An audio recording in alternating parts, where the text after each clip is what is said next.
Assalamu alaikum. I am Muhammad Ishan Arifin Hussain, and today I have come up with another lecture of operating systems. I will be discussing about main memory today, and this is related to the memory management task of the operating system, which is a very significant task of operating system. So let's start. We all know that the main purpose of a computer system is to execute programs. And in order to execute programs, you need to load those processes or those programs into the main memory or the registers, because CPU can only access the main memory or the registers directly. So you need to load the programs into the main memory or into the registers.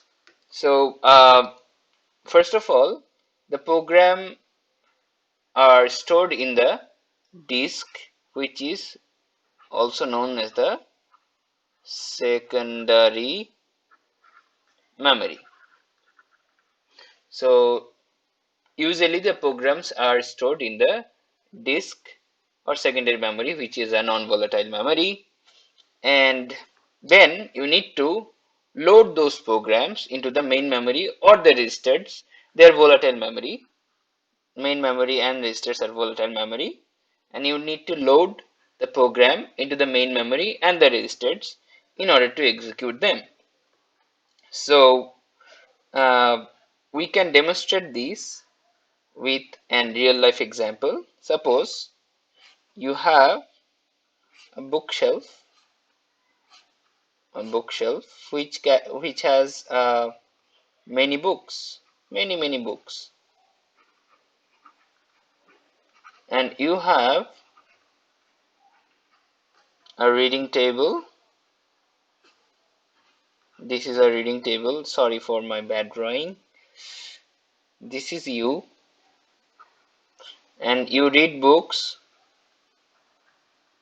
sitting in the reading table. So you bring books from the bookshelf to your reading table, and the bookshelf has a lot of books, and the reading table do not have unlimited storage because the size of the reading table is not that much. So you can just bring a few books to read, but you cannot read your books from the bookshelf. You have to bring the books from the bookshelf to your reading table in order to read them. So for executing a program, if I refer this bookshelf as secondary memory, and if I refer this uh, table as the main memory, so for executing a program, you need to load the program from the secondary memory to the primary or the main memory in order to execute them.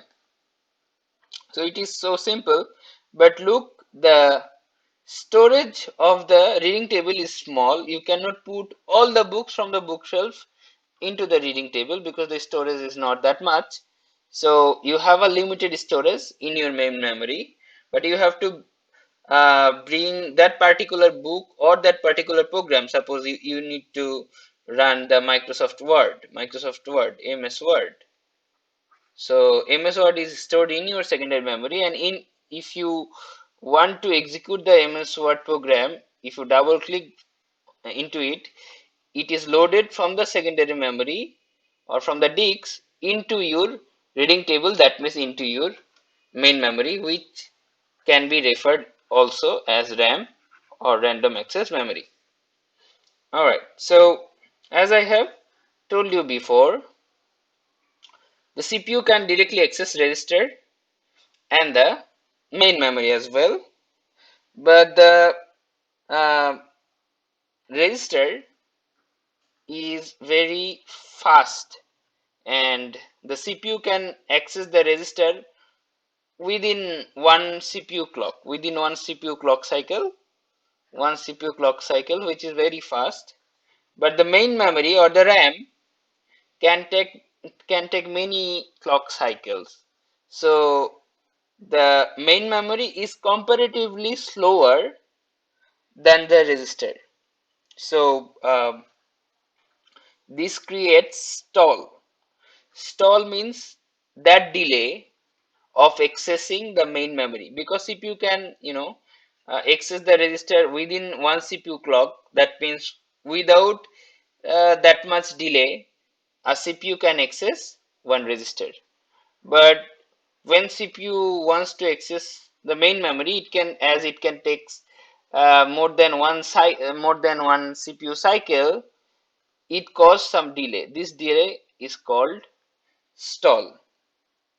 So this situation is intolerable because of the frequency of the memory accesses. You need to access the main memory millions of time, because CPU needs to access the main memory millions of time because of executing the program instructions. So this delay, which is stall, is intolerable, right? So what is the solution, or what is the remedy? The remedy can be adding a faster memory between the CPU and the main memory, between the main memory and the CPU registers.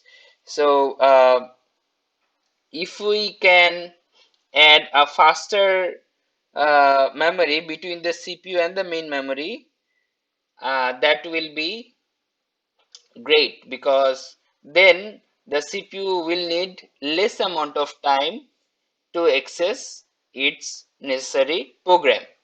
So that memory which is in between the CPU registers and the main memory is called cache or cache.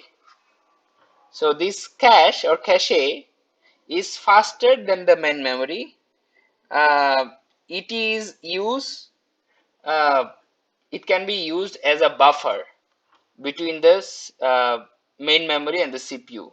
So if the CPU frequently refers to a program of the main memory, so if the CPU frequently uh, explores a program from the main memory, it can be added to the cache, and because the cache is faster than the main memory, then this accessing time will be much lesser than the main memory. So if CPU access some program so frequently, it can be added to the cache memory, which will be faster than the main memory or RAM. So we have seen that there are mainly two kinds of memory that one CPU can directly access, which is register, CPU register, and another one is main memory, which can be also called as RAM here. And in between them, there is registers are faster and main memory are a bit slower than the register. And because of this accessing delay to the main memory, there can be another memory which is cache, which is a bit faster than the main memory. But the main point here is that the programs have to be loaded into the main memory or the registers in order to be executed. All right. So as we have discussed about the main memory, and the programs will be, or the processes will be loaded in the main memory, as operating system is also a process or a program, operating system is also a program, it has to be also loaded in the main memory as well. So suppose here is a program, here is a process of a program which is P1. Suppose the code of process P1 somehow access the memory location of the operating system. If it can do so, it will be a high security risk, because if one process can access the location of another process or another program, then it will be very risky, because then that process can do harm or do various acts on that other program or on that another process. এখন আমার প্রসেসটা যদি P1 হয়, সেই P1 প্রসেসটা যদি operating সিস্টেমের process যেখানে চলছে মেমোরি যে লোকেশনে লোড হয়ে আছে সেই লোকেশনটা অ্যাক্সেস করতে পারে, তাহলে তো খুবই বিপদ। তাহলে অপারেটিং সিস্টেমের কোড এসে চাইলে উল্টাপাল্টা এক্সিকিউশন করতে পারে। আবার সাপোজ আমার মেমোরিতে শুধু তো অপারেটিং সিস্টেমের কোড নাই, অপারেটিং সিস্টেমের কোড আমার অনেক প্রসেস আছে, প্রসেস 1 প্রসেস 2 অনেক প্রসেস আছে। তো এখন প্রসেস 1 যদি প্রসেস 2 এর কোডকে অ্যাক্সেস করতে পারে, তাই প্রসেস 2 এর মেমোরিকে অ্যাক্সেস করতে পারে, তাহলে কিন্তু বিপদ। শুধু যে অপারেটিং সিস্টেমের কোডকে অ্যাক্সেস করতে পারলে বিপদ না, বিভিন্ন প্রসেসের যেই মেমোরি যেখানে সে অ্যালোকেটেড আছে সেই জায়গায় আরেকটা প্রসেস যেমন প্রসেস 1 প্রসেস 2 এর মেমোরি লোকেশন অ্যাক্সেস করতে পারলে তো বিপদ। তাহলে এইটা হচ্ছে সিকিউরিটি কনসার্ন, যে একটা প্রসেস যাতে শুধুমাত্র তার নিজস্ব অ্যালোকেটেড মেমোরি অ্যাক্সেস করতে পারে, অন্য মেমোরি যাতে অ্যাক্সেস না করতে পারে। আচ্ছা, তো এই জিনিসটা জন্য আমাদের আসলে কি দরকার, সেটা হচ্ছে গিয়ে অ্যাড্রেসিং দরকার।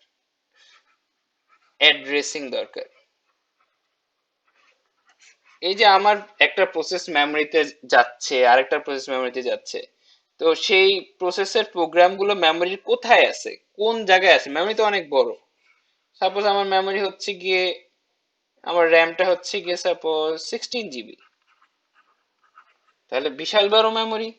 এই মেমোরির কোথায় আমার প্রোগ্রামটা আছে, কোন জায়গায় আমার পার্টিকুলার প্রসেসটা আছে, সাপোজ মাইক্রোসফট ওয়ার্ডের প্রসেসটা কোন জায়গায় লোড করা আছে, গুগল ক্রোমের প্রসেসগুলো কোন মেমোরি কোন জায়গায় লোড করা আছে, এটার জন্য তো অ্যাড্রেসিং দরকার। অর্থাৎ মেমোরিকে, মেমোরির জায়গাগুলোকে, মেমোরির লোকেশন গুলোকে, যেমন আমাদের বাসার লোকেশনের যেমন অ্যাড্রেস থাকে, যেমন আমি সাপোজ আমি বাংলাদেশে আছি, কিন্তু বাংলাদেশের কোথায় আছি আমার তো অ্যাড্রেস লাগবে, কোন জায়গাটায় আছে। মেমোরিকেও সেরকম অ্যাড্রেসিং করতে হয়। যাই হোক, তো এটা হচ্ছে মেমোরি অ্যাড্রেসিং। তো এখন কথা হচ্ছে এই যে যেটা প্রোটেকশনের সমস্যাটার কথা বললাম, যে একটা প্রসেস যদি সাপোজ প্রসেস 1 সে যদি আরেকটা মেমোরির আরেকটা প্রোগ্রামের মেমোরি অ্যাড্রেসে ঢুকে যেতে পারে বা অ্যাক্সেস করতে পারে, তাহলে তো বিপদ। তো এইটার জন্য প্রোটেকশন হিসেবে যে ব্যবস্থাটা নেওয়া হচ্ছে সেটা হচ্ছে দুইটা রেজিস্টার ব্যবহার করা হয়। একটা হচ্ছে বেস রেজিস্টার আর একটা হচ্ছে লিমিট রেজিস্টার।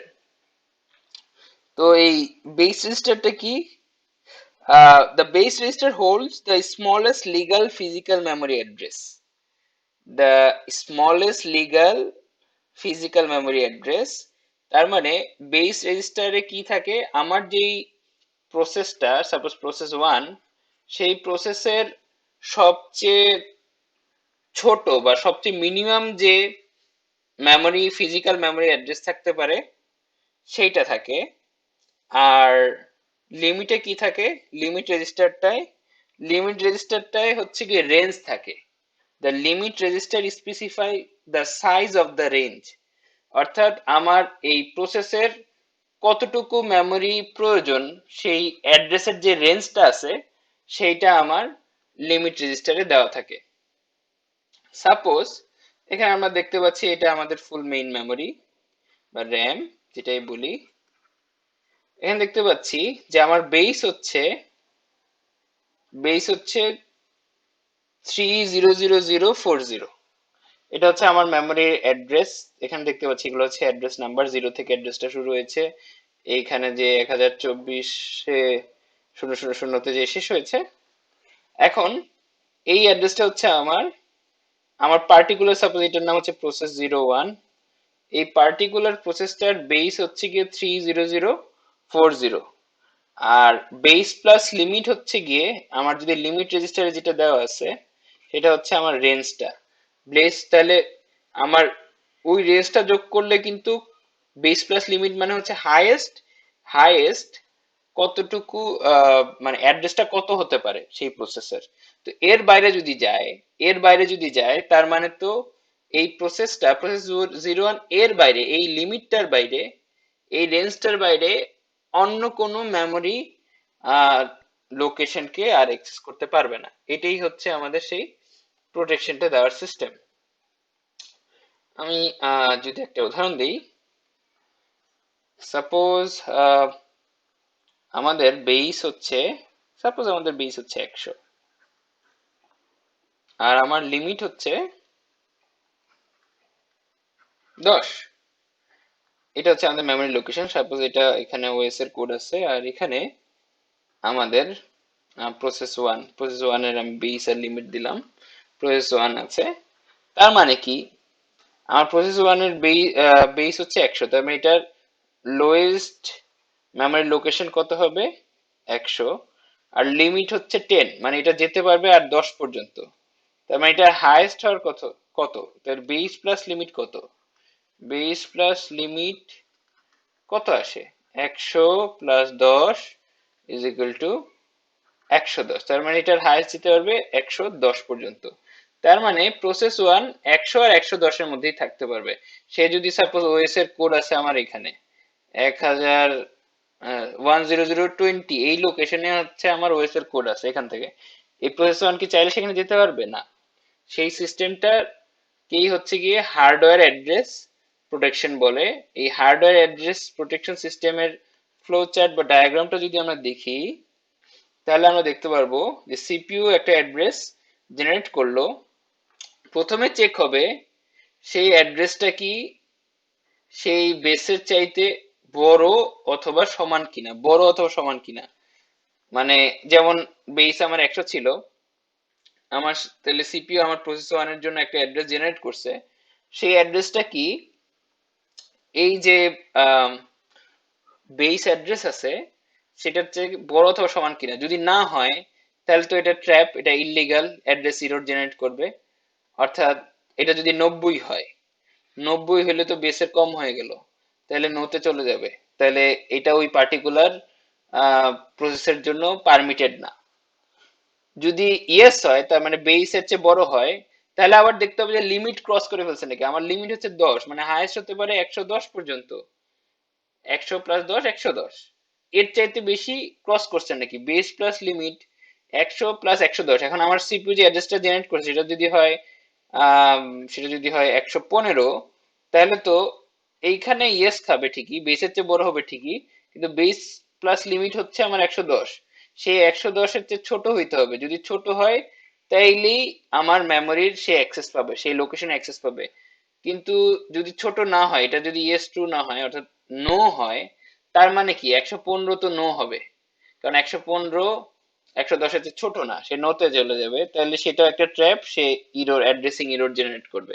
তার মানে এই সিস্টেমটা দিয়ে আমরা এটা ইনশিওর করতে পারতেছি যে আমাদের যে অ্যাড্রেসটা জেনারেট হবে সেটা তার রেঞ্জেই থাকবে, তার বেস আর লিমিটের যে রেঞ্জটা আছে সেই রেঞ্জেই থাকবে। এখন এই যে বেস আর লিমিট রেজিস্টারের যেই লোডিং ইনস্ট্রাকশনটা, the instruction to loading the base and limit registers are privileged. Privileged মানে এই ইনস্ট্রাকশনটা হচ্ছে কার্নেল ইনস্ট্রাকশন। আমরা আগের লেকচারগুলোতে দেখছি যে কার্নেল ইনস্ট্রাকশনের শুধুমাত্র এক্সেস আছে ওএস এর। তার মানে এই বেস আর লিমিট রেজিস্টারের যেই ভ্যালু বা লিমিট রেজিস্টারের যে ভ্যালু লোড করার ব্যাপারটা, সেই ভ্যালুটা লোড করতে পারবে শুধুমাত্র ওএস। তো কোনো প্রোগ্রাম চাইলেই তার বেস আর লিমিট রেজিস্টারকে বদলাইতে পারবে না। সেই সেই বেস আর লিমিট রেজিস্টারের যে ভ্যালুর অ্যাক্সেস সেটা দেওয়া আছে শুধুমাত্র অপারেটিং সিস্টেমকে। আচ্ছা, so let's go to the next topic, যেটা হচ্ছে গিয়ে অ্যাড্রেস বাইন্ডিং। তো আমরা জানি যে ইউজুয়ালি একটা প্রোগ্রাম তো যেটা একটু আগে বলা হয়েছে সেটা হচ্ছে যে program resides on a disk as a binary executable file. তো মেইনলি আমাদের ডিস্ক বা সেকেন্ডারি মেমোরিতে তো আমার প্রোগ্রামটা থাকে। তো এই প্রোগ্রামটা যদি এক্সিকিউট করতে হয় তাহলে সেটা মেইন মেমোরিতে আনতে হয়। আচ্ছা, তো এখন সেই মেইন মেমোরির অ্যাড্রেসটা, আমাদের যে মেইন মেমোরি অ্যাড্রেসটা সেটা সাধারণত শুরু হয় 0000 থেকে বা 0 থেকে শুরু হয়।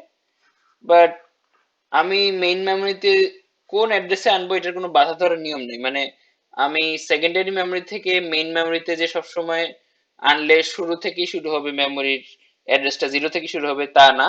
আমি মেমোরির যে কোনো লোকেশনেই সেই প্রোগ্রামটা লোড করতে পারি।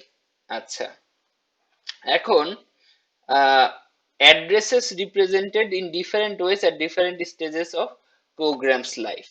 একটা প্রোগ্রাম যখন এক্সিকিউট হয় আমরা জানি সেই প্রোগ্রামের কিন্তু ডিফারেন্ট স্টেজ আছে।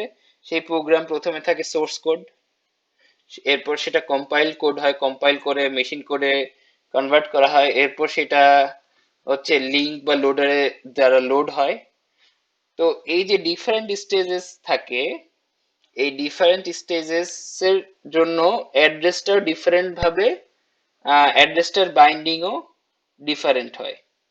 তো আহ, এখানে আমরা দেখতেছি যে সোর্স কোড অ্যাড্রেসেস আর ইউজুয়ালি সিম্বলিক, অর্থাৎ আমার প্রোগ্রামটা যখন সোর্স কোডে থাকে, মানে প্রথম জাস্ট যেটা আমার যে প্রোগ্রামটা সেটা যখন কোড অবস্থায় থাকে, কিছু কম্পাইল হয়নি সেই অবস্থায় থাকে, তখন সেইখানে যে অ্যাড্রেসটা দেওয়া হয়, সাপোজ হচ্ছে কাউন্ট কাউন্ট কাউন্ট কাউন্টার বা কাউন্ট, এরকম অ্যাড্রেস আমরা দেই, সেই অ্যাড্রেসটা আসলে আছে সিম্বলিক, সেটা আসলে কোনো সেটা লজিক্যাল অ্যাড্রেস বা সেটার কোনো আহ, মানে সেটা ফিক্সড মেমোরি লোকেশন না। এরপরে এই কোডটা যখন কম্পাইল হওয়ার পরে সেটা the code address bind to reload relocatable addresses সে বাইন্ড হয়। এখন যেরকম উদাহরণ হচ্ছে 14 bytes from the beginning of this module, এটা যদি আমার বলা হয় তার মানে আমার অ্যাড্রেসটা কিন্তু ফিক্স না, এটা রিলোকেটেবল। আমি কম্পাইল টাইমে আমার সোর্স কোডে আমার অ্যাড্রেসটা হচ্ছে জাস্ট সিম্বলিক দেওয়া হচ্ছে, আমি যে অ্যাড্রেসটা দিলাম ওটা ফিজিক্যাল অ্যাড্রেস না। বাট এরপর যখন সোর্স কোড থেকে কোডটা কম্পাইল হলো, কম্পাইল টাইমে অ্যাড্রেসটা বাইন্ড হবে একটা রিলোকেটেবল অ্যাড্রেস হিসেবে। যেমন বলা হলো যে 14 bytes from the beginning of this module, অর্থাৎ আমার অ্যাড্রেসটা এই মডিউল যেখান থেকে শুরু হবে সেইখান থেকে 14 বাইট লাগবে আমার এই কম্পাইল কোডের। তার মানে আমি ফিজিক্যালি এখনো বলছি না যে আমার এক্স্যাক্টলি কোন অ্যাড্রেসটা লাগবে। তো এই এরপর যে লোডার ফেজে, যে লিঙ্কার বা লোডার ফেজে যে এই রিলোকেটেবল অ্যাড্রেসটা যে অ্যাবসলিউট অ্যাড্রেস পায়, অর্থাৎ এক্স্যাক্টলি অ্যাড্রেস পায় যে 74014, আমার লিঙ্কার বা লোডার ফেজে যে আমার হচ্ছে প্রধান মানে আসল অ্যাড্রেসটা পায়। তো আমার যখন কম্পাইল টাইমে থাকে তখন আমরা জানি যে কম্পাইল টাইমের পরে আমার হচ্ছে কোডটা মেশিন কোডে কনভার্ট হয়। তো এই কম্পাইল টাইমের সময় আমি যে অ্যাড্রেসটা পাই সেই অ্যাড্রেসটা হচ্ছে গিয়ে আহ, আহ, আমাদের রিলোকেটেবল অ্যাড্রেস।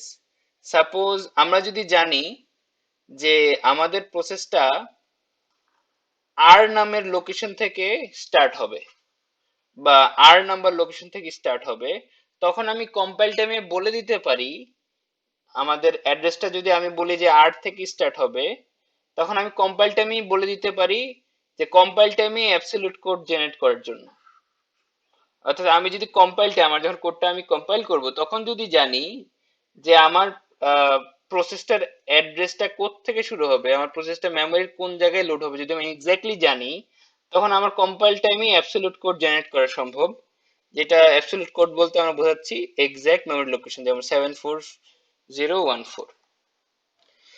আর যদি আম, এটা না হয় তাহলে লোড টাইমে যে মানে আমি যদি এক্স্যাক্টলি না জানি আমার মেমোরির কোথায় এটা স্টোর হবে, সেটা যদি আমি না জানি, তাহলে অবশ্যই সেটাকে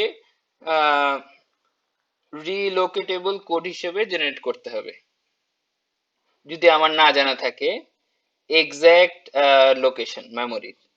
আর এরপর হচ্ছে এক্সিকিউশন টাইম। আমরা জানি এক্সিকিউশন টাইম হচ্ছে কোডটা যখন এক্সিকিউট হয় বা রান টাইম।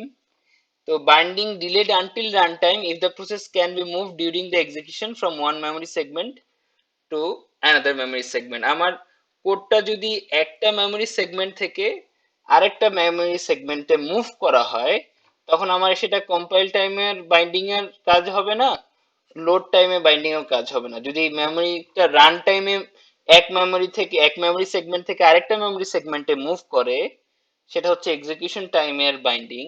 তো সেক্ষেত্রে কম্পাইল টাইম আর লোড টাইমের বাইন্ডিং এর দরকার নাই। আচ্ছা, তো এখানে আমরা যদি ফ্লোর চার্টটা দেখি আমাদের অনেকটা ক্লিয়ার হয়ে যাবে যে সোর্স প্রোগ্রাম, এটা হচ্ছে আমাদের সোর্স কোড, যেখানে আমাদের আগেও বলা হয়েছে যে সোর্স কোডের বাইন্ডিংটা হচ্ছে গিয়ে সিম্বলিক, সিম্বলিক বাইন্ডিং হয়, মানে কিছুই ফিজিক্যালি ওইখানে ওটার অস্তিত্ব নাই। আচ্ছা, তো কম্পাইল টাইম বাইন্ডিং এর পরে অবজেক্ট মডিউল ক্রিয়েট হয়।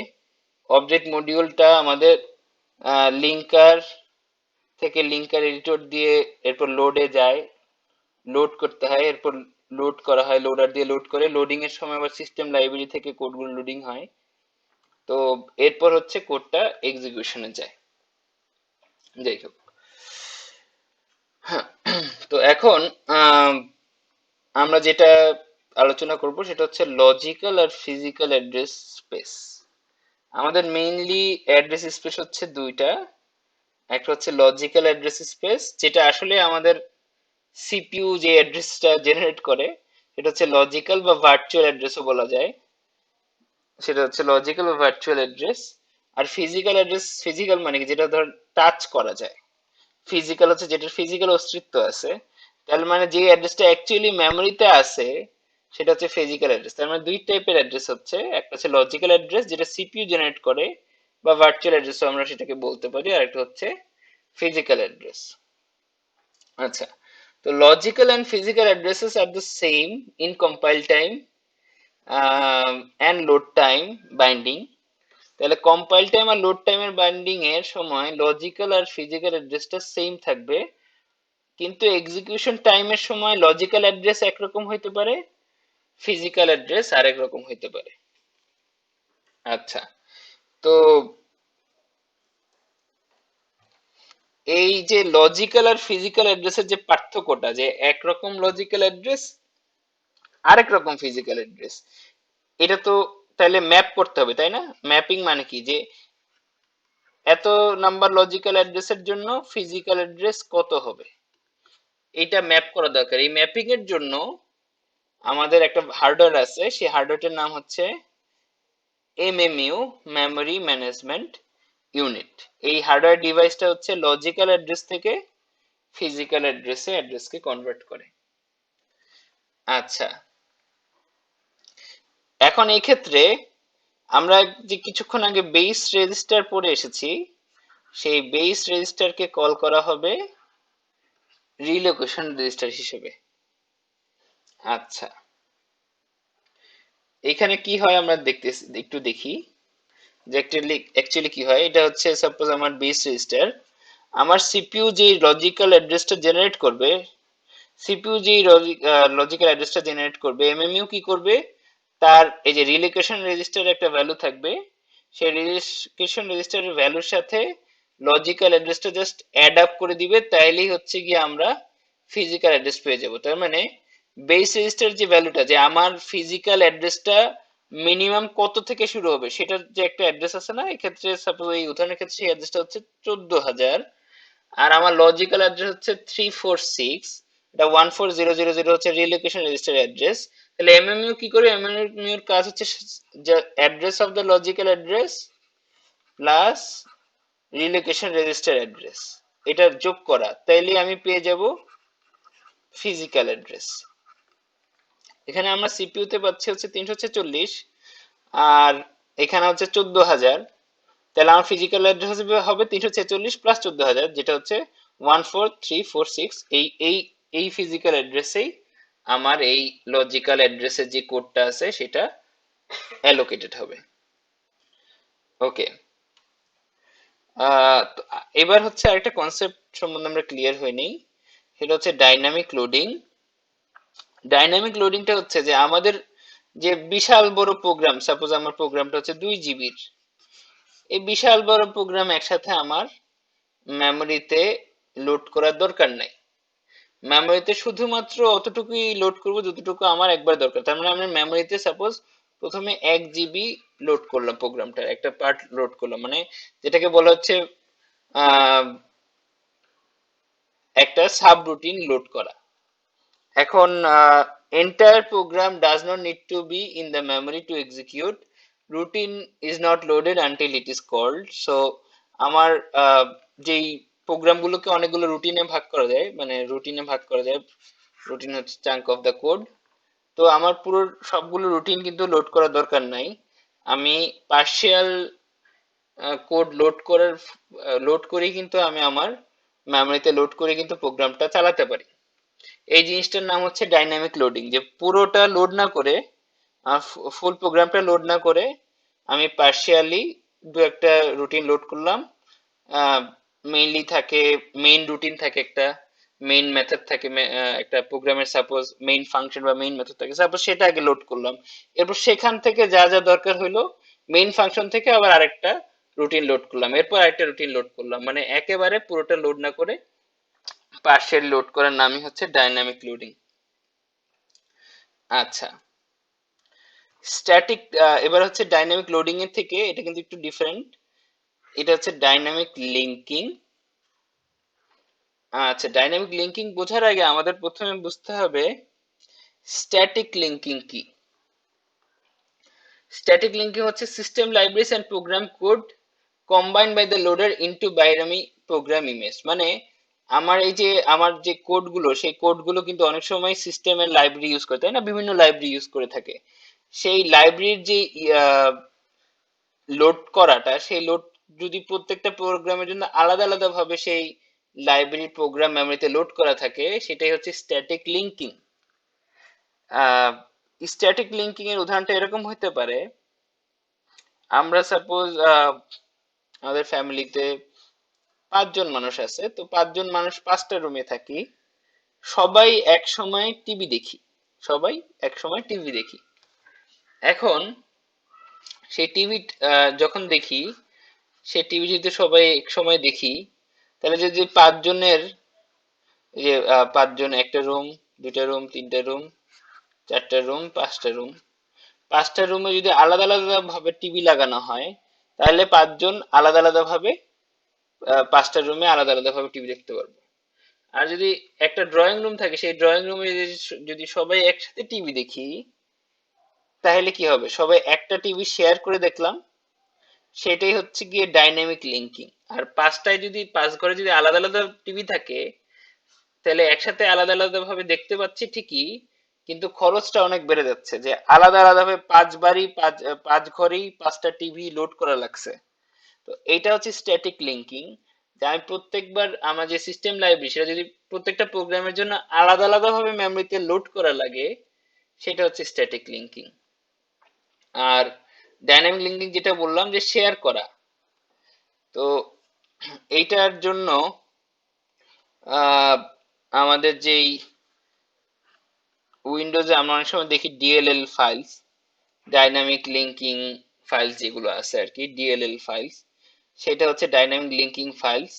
ডাইনামিক লিঙ্কিংটা তাহলে কি? ডাইনামিক লিঙ্কিংটা হচ্ছে small piece of code stub used to locate the appropriate memory resident library routine। তার মানে আমার একটা ছোট অল্প কিছু কোড থাকে, অল্প কয়েকটা লাইন কোড থাকে, যেটাকে বলা হয় স্টাব। সেই স্টাবে কি থাকে, যে আমার সেই যে সিস্টেম লাইব্রেরির যে কোডগুলো, সেটা কোথায় পাওয়া যাবে, কিভাবে লোকেট করা যাবে, সেই ইনফরমেশন গুলো আমার স্টাবে থাকে। তাহলে আমি যেটা বললাম, যে ঘরে 5টা টিভি না রেখে ড্রয়িং রুমে একটা টিভি রাখা, ঠিক সেরকম সবগুলো প্রোগ্রামের জন্য সিস্টেম লাইব্রেরি আলাদা আলাদা ভাবে লোড না করে মেমোরিতে একবারই লোড করে রাখা, এবং সেই যে সে কোথায় লোড করা আছে, মেমোরি কোন জায়গায় লোড করা আছে, সেই লোকেশন ইনফরমেশনটা স্টাব নামের কোডে, স্মল পিস অফ কোডে থাকা। তাহলে স্মল পিস অফ কোড যেটা স্টাব, সেখানে যদি এই তথ্যটা থাকে, তাহলে কিন্তু অন্য কোনো ফাইল কিন্তু যে সেই ডাইনামিক লিঙ্কিং এর যেই ডাইনামিক লিঙ্কিং এর মাধ্যমে সেই যে সিস্টেম লাইব্রেরি আছে, তার অ্যাক্সেস সে পেতে পারে। তার মানে প্রত্যেকটা প্রোগ্রামের জন্য আলাদা আলাদা ভাবে সিস্টেম লাইব্রেরি লোড করা দরকার নেই। এবং উইন্ডোজে আমরা দেখি এরকম ডিএলএল ফাইলস গুলো কিন্তু দেখি, ডাইনামিক লিঙ্কিং ফাইলস গুলো কিন্তু আমরা দেখি উইন্ডোজে। অনেক সময় দেখা যায় কোনো গেম ইনস্টল দিতে গেলে আমি দেখি যে ডিএলএল মিসিং, তার মানে ওই যে স্ট্যাটিক লিঙ্কিং ফাইলটা মিসিং, সরি ডাইনামিক লিঙ্কিং ফাইলটা মিসিং, ডিএলএল মিসিং মানে ডাইনামিক লিঙ্কিং ফাইলটা মিসিং, তখন সেটা আবার ইনস্টল করতে হয়, ডাউনলোড করে দিতে হয়, তখন ডাইনামিক লিঙ্কিং ফাইলটা যদি এসে পড়ে তখন আবার সবাই গেমটা চলে, মানে সবগুলো প্রসেসই সেই ডাইনামিক লিঙ্কিং ফাইলটাকে অ্যাক্সেস করতে পারে। যাই হোক, তো এখানে একটা জিনিস আছে, এটা হচ্ছে stub replaces itself with the address of the routine, executes the routine.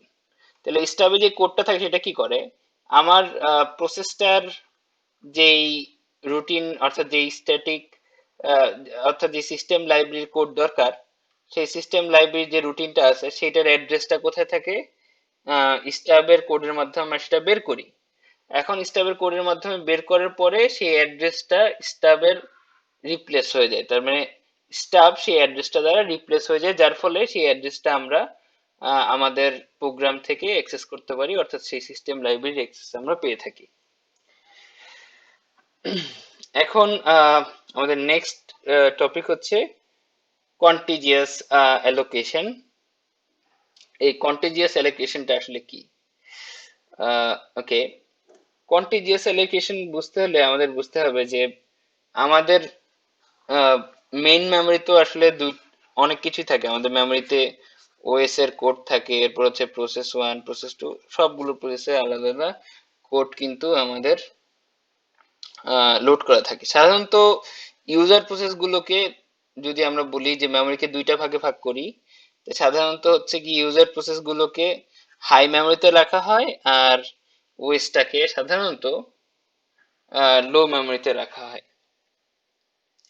এখন আমরা যেটা দেখেছিলাম একটু আগে, সেটা কিন্তু এরকম ছিল যে relation users use to protect user protection from each other. তার মানে আমরা এই রিলেশন ইউজার ব্যবহার করি, রিলোকেশন রেজিস্টার ব্যবহার করি, যে আগে যেটা আমরা দেখেছি যে এই যে আমি তো এখানে বলতেছি যে আমার মেমোরিকে দুই ভাগে ভাগ করছি, যে মেমোরিকে একটা হচ্ছে ওএস এর পার্ট আর একটা হচ্ছে নর্মাল মেমোরি পার্ট। তো আগে যেরকম আমরা দেখেছি যে যেভাবে মেমোরিকে প্রোটেকশন দেওয়া হতো, লিমিট রেজিস্টার ছিল, যেটা হচ্ছে গিয়ে আমার রেঞ্জটা বলতো যে আমাদের এই প্রোগ্রামের লোকেশনের রেঞ্জ হাইয়েস্ট কত হতে পারে। আর রিলোকেশন রেজিস্টারটা আসলে কি, বেস রেজিস্টারের মতো কাজ করে, আমি আগেও বলেছি। তো এর এর মধ্যে আমরা লজিক্যাল অ্যাড্রেসটা যখন জেনারেট করব তখন বলতে পারবো যে সেটার ফিজিক্যাল অ্যাড্রেসটা যখন জেনারেট হবে সেটা কি অ্যাকচুয়ালি প্রোটেক্টেড নাকি, অর্থাৎ সেটা ওএস এর মেমোরিকে হার্ম করছে নাকি, সেটা কিন্তু আমরা বলতে পারবো। কারণ আমাদের লিমিট দেওয়া থাকবে, রিলেকশন রেজিস্টার ভ্যালু দেওয়া থাকবে, যার ফলে আমরা বুঝতে পারবো লজিক্যাল অ্যাড্রেস থেকে যেই ফিজিক্যাল অ্যাড্রেসটা জেনারেট হবে সেটা আসলে সেই মেমোরির লিমিট বা সেই মেমোরির রেঞ্জে আছে নাকি, এই ব্যাপারে কিন্তু একটু আগে আলোচনা করেছি। কিন্তু এই কন্টিজিয়াস অ্যালোকেশনের যেই সমস্যাটা সেটা হচ্ছে এরকম, সাপোজ আমরা ধরি এখানে আমাদের প্রসেস আছে ওএস প্রসেস 5, প্রসেস 8, প্রসেস 2, এরকম আমাদের মেমোরিতে ওএস এর কোড আছে, প্রসেস আর বিভিন্ন প্রসেস আছে। সাপোজ আমাদের এই প্রসেস 8 এর কাজ শেষ, তো সে মেমোরি থেকে ডিএলোকেটেড হয়ে গেছে, অর্থাৎ প্রসেস 8 কোড এক্সিকিউট হয়ে গেছে, শেষ। তাহলে এই জায়গাটা খালি থাকবে, এরকম খালি জায়গাকে আমরা বলবো হোল, যে মেমোরিটা এখন ফাঁকা, অ্যাভেলেবল আছে, এটাতে এখন কোনো কোড নাই বা কোনো প্রসেস লোডেড নাই। এখন এখানে সাপোজ আমার একটা প্রসেস আসলো, এই প্রসেসের জায়গা লাগে অল্প এতটুক, সেটা হচ্ছে প্রসেস 9 আসলো, তাহলে সে এতটুকু জায়গা নিয়ে নিল, যে ফাঁকা প্রসেস 8 দিয়ে তো এই বিরাট একটা জায়গা ফাঁকা হলো, এই জায়গার অল্প একটু জায়গা প্রসেস 9 নিয়ে নিল। এখন সমস্যা হবে যদি এরকম কিছু হয় যে আমার সাপোজ একটা প্রসেস আসছে যেটা হচ্ছে এত বড়, এতটুক জায়গা লাগে, সাপোজ এটা হচ্ছে প্রসেস 70। এখন আমরা দেখতে পাচ্ছি যে এইখানে প্রসেস 5 এক্সিকিউট হয়ে এখানে একটা হোল ক্রিয়েট হয়েছে, আর এখানেও আগের যে হোলটা আছে সেটা আছে। এখন প্রসেস 70 এর জায়গা লাগবে এতটুকু, কিন্তু এখানে আমরা দেখতে পাচ্ছি যে এতটুক জায়গা নাই, মেমোরিতে এতটুক জায়গা নাই, তাহলে সে দিতে পারবে না, সমস্যা হয়ে যাবে। কিন্তু যেটা হচ্ছে আসলে যেটা হচ্ছে যে একবারে এতটুক জায়গা নেই, কিন্তু এই জায়গায় যে ভ্যাকেন্ট জায়গাটা আছে আর এইখানে যে ভ্যাকেন্ট জায়গাটা আছে, এই দুটা যদি একসাথে মিলে যেত তখন কিন্তু এইরকম সমস্যা আর হইতো না। কিন্তু কন্টেজিয়াস এর ক্ষেত্রে কন্টাজিয়াস অ্যালোকেশনটা আসলে কি করে, যদি একসাথে খালি জায়গা থাকে, মানে যে ওএস এর কোড, এটা প্রসেস 1, এটা প্রসেস 2 আর এটা প্রসেস 3। এখন প্রসেস 2 আর প্রসেস 3 এর কাজ শেষ, তাহলে এই দুইটা চলে এই দুইটা হচ্ছে কি ডিএলোকেটেড হয়ে যাবে, তাহলে এই পুরো জায়গাটা তখন ফ্রি হয়ে যাবে। তাহলে যদি একসাথে মেমোরি লোকেশনের জায়গা খালি হয়, তখন যদি একটা বড় মেমোরি যেমন প্রসেস 17 এর এরকম বড় মেমোরি দরকার হয়, তখন কিন্তু সে এই একসাথে দুইটা যে ফ্র্যাগমেন্ট ক্রিয়েট হয়েছে, এই দুইটা ফ্র্যাগমেন্ট একসাথে হয়ে যায়, এবং একসাথে হওয়ার পর এই প্রসেস 17 এই পুরোটা খালি জায়গায় চলতে পারে। কিন্তু কন্টাজিয়াস এর ক্ষেত্রে যেটা সমস্যা, যে এই প্রবলেমটা আমি যেটা দেখাচ্ছি, যে আলাদা আলাদা জায়গায় খালি আছে, দুইটা হয়তো একসাথে মিলালে এই প্রসেস 17 এর জায়গা হয়ে যেত, আমরা প্রসেস 17 কে অ্যালোকেট করতে পারতাম মেমোরি। কিন্তু যদি কন্টিনিউয়াস না হয় তাহলে কিন্তু আমরা করতে পারছি না, মাঝখানে এটা কন্টিনিউয়াস না, আমরা দেখতে পাচ্ছি যে এখানে মাঝখানে আবার একটা প্রসেস চলে আসছে। তো এটা হচ্ছে কি আমাদের সমস্যা হয়ে যাবে। তো এটা সলভ আছে, সেই সলভটা হচ্ছে অ্যাকচুয়ালি যে আমরা সোয়াপ করা, অর্থাৎ মেমোরি সোয়াপ করা, যে এই প্রসেসটাকে এখানে নিয়ে যে খালি জায়গাগুলোকে একসাথে করা, সোয়াপ করলে, সোয়াপিং করলে আমাদের এই প্রসেস 17 কে হয়তো এই দুইটা মিলে তারপর জায়গা দেওয়া যাবে। সবসময় এটা যদিও পারফেক্ট সলিউশন না, যাই হোক। তো আমরা how to satisfy a request of size n from a list of free holes, কিভাবে আমি এই স্যাটিসফাই করতে পারি যে একটা আমার রিকোয়েস্ট আছে সাইজ n, মানে সাইজ n হচ্ছে মেমোরি সাইজ, যে সাপোজ আমার মেমোরি সাইজ হচ্ছে 1 মেগাবাইট মেমোরি সাইজ দরকার, এরকম একটা প্রসেস আসছে, সেখানে আমরা ফ্রি হোল যেগুলো ফ্রি আছে, খালি জায়গা আছে মেমোরিতে, সেখান থেকে কিভাবে জায়গা দিব। সেই জায়গা দেওয়ার তিনটা মেথড আছে, একটা হচ্ছে ফার্স্ট ফিট, একটা হচ্ছে বেস্ট ফিট, আর একটা হচ্ছে ওয়ার্স্ট ফিট। ফার্স্ট ফিট হচ্ছে allocate the first hole that is big enough, অর্থাৎ যেখানে এই মেথডটা হচ্ছে যেই প্রথম যেই হোলটা এখানে আমি দেখাচ্ছি, এখানে সাপোজ আমাদের মেমোরি পুরোটাই খালি আছে, এরকম একটা বড় একটা ছোট হোল, এগুলো সবগুলো হোল। তো আমার এক প্রসেস আসছে, প্রসেসটার সাইজ হচ্ছে এরকম, এই একটা প্রসেস আছে যেটা এতটুক দরকার, এটা এখানে আমি জাস্ট আর কি এই লেন্থটা বোঝাচ্ছি। তো এটা allocate the first hole that is big enough। তো প্রথম আমি যখন সার্চ করব যে কোন কোন মেমোরি কোন লোকেশন দেওয়া যায়, এখানে যেহেতু হোল আছে অনেকগুলো, যেই হোলটা হচ্ছে গিয়ে সেই মেমোরির জন্য প্রথম যে হোলটা যেটা বিগ এনাফ, সেইখানেই এটাকে অ্যালোকেট করা হবে, এই প্রসেসটাকে, এই প্রসেস P1টাকে সেখানে অ্যালোকেট করা হবে। যেমন এখানে দেখলাম আমরা এটা ছোট, এখানে হচ্ছে না, এই জায়গায় হয়ে যাবে, এটা যাবে প্রসেস 1, তো এখানে অ্যালোকেট করলাম, এই জায়গাটায় গেলাম না, কারণ ফার্স্ট ফিট অ্যালগরিদমটা যদি আমি ফলো করি, প্রথম যেই হোলটা বড় পাবো সেইখানেই আমি প্রসেসটাকে ফিট করে দিব। আর তাহলে ওয়ার্স্ট ফিল্ডটা কি, ওয়ার্স্ট ফিল্ড হচ্ছে অ্যালোকেট দ্য লার্জেস্ট হোল।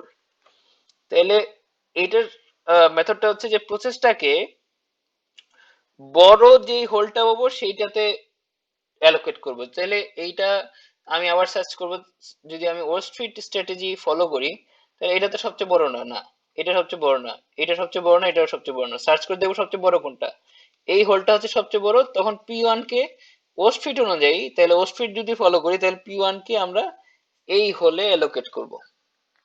তাহলে এরপর যদি আরেকটা প্রসেস আছে P2, তাহলে P2 কে কোথায় অ্যালোকেট করব, ওয়ার্স্ট ফিট অনুযায়ী সেকেন্ড বড় সাপোজ এইটা, সেকেন্ড বড়তে আবার P2 কে অ্যালোকেট করব।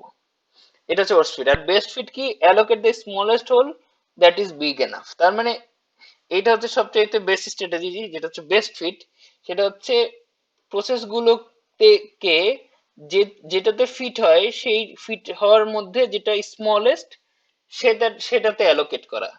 অর্থাৎ আমি যদি আরেকটা উদাহরণ দেই, এই যে এটা হচ্ছে গিয়ে